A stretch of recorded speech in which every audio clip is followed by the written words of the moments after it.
what I tell you, when I tell you, and how I told you. But nowadays, of course, that has totally changed. Now then, why do you feel the need what do you think is causing the need for black boys to be killing black boys? You know, is it money? Is it drugs? Is it girlfriends? Is it because they want to be big? Why do they feel the need to be taking their life? You know what? It's more of a thing where I think it's a lot. It goes back with the black community. I think since history, it's more of a thing where, like, they can't. Well, I think the problem with the black community is that we can't get on with things. Like, especially teenagers, specifically in the UK as well. If someone steps on your foot, it's not, and the person says sorry, then you just get on with it. If you look on teenagers today, if you see someone step on their foot, majority of them will not leave it alone. They will argue with you. They will say, well, what are you stepping on my foot for? Like, as an example, that's the kind of attitude that we have. So, I'm telling you, most of these teenage killings where these parents are saying my child was innocent and they never did nothing, I don't believe it. I'm not saying that they weren't innocent, but I'm saying I believe that there's something in the story for a reason why that child got killed, whether it's because they were involved in something or whether it has a connection to do with the killing. I do not believe, I think, me as a child speaking today with my father standing right next to me, my father does know about me, but how does my own father not know that yesterday I could have went and robbed a bank? So I'm saying that it's not, okay, that a mother believes that their child is innocent, but that child could be involved in anything. So what I'm saying is, a lot of the killings, I do not believe someone gets killed for nothing unless it's something like maybe mistaken identity. So these teenagers, I believe, were involved in something which led to it either being injured or a killing. Okay, let me help you out with that. I see exactly where you're going with that. What you're actually saying is that some of the parents well know that their child is not totally innocent by the way they're behaving, by the time they come in at night time, by the way they carry themselves, by the company that they mix with. You know, welcome, young preacher.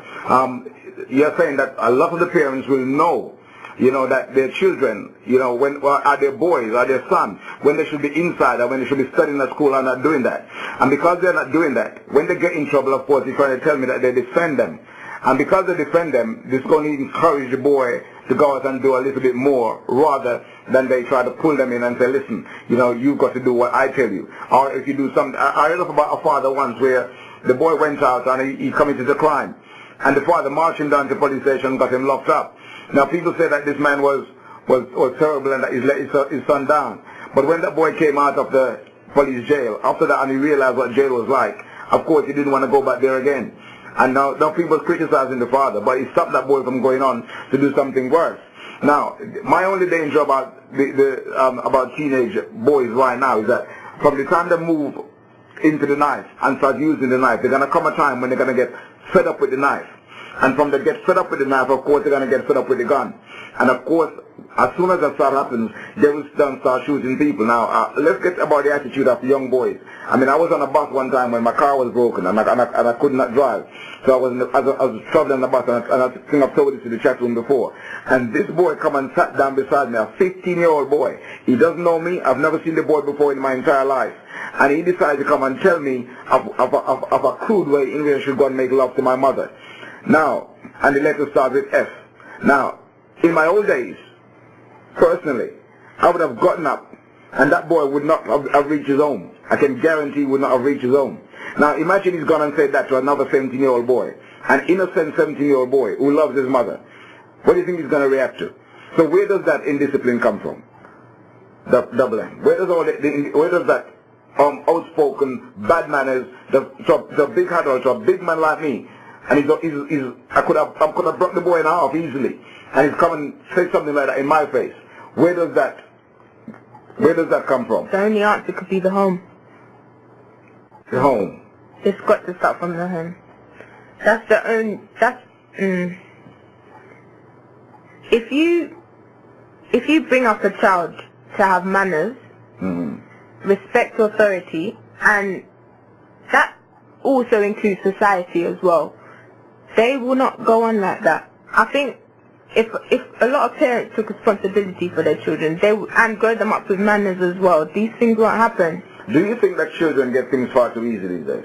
Definitely these days, because yeah, from our point of view, shall I say, it does benefit us, because obviously when you compare it to the older days, it's much more, you get away with much more, but I think we have too much freedom, and, well, what can I say? I don't want to say I'll take advantage of it, but I think we have a lot of freedom, I can say.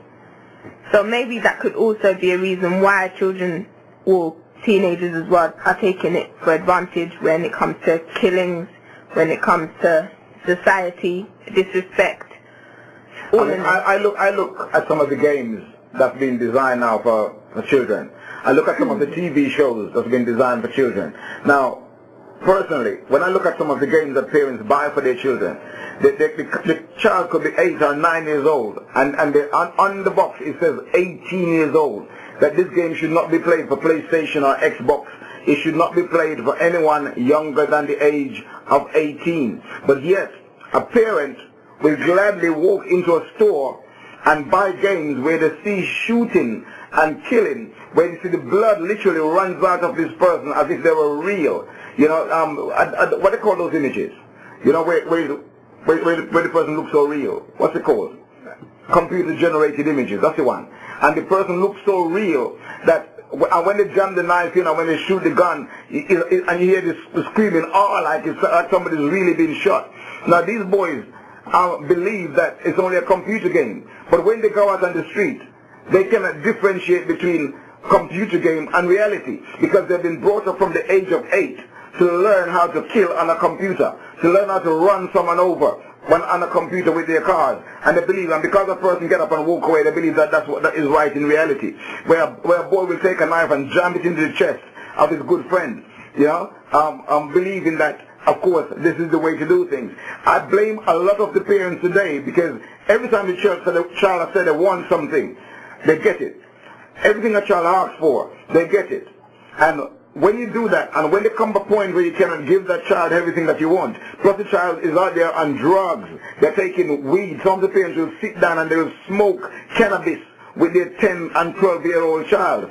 You know, they let a child of 12 and 13, 14 come into their house and making love to their girlfriends and think it is nothing. And when they're done, they fling the girl out of it, and the parents allow that while they're under the same roof. Not my roof, I'm telling you. And when people do that, and the child gets in trouble now, they come down and do exactly what you said. Oh, it couldn't be my child. He must learn it from somebody else's picnic. So let me ask you a question then. If a child is supposed to learn it from somebody else's child, where does that somebody else's child learn it from? I'm not asking you that question. I'm just asking it to the people who are out there. One thing I got to ask you though. Why then is the girl so different? Why then is the girl? Why don't we hear everyday girls killing everybody? Why is that so different? See? Why is the girl so different?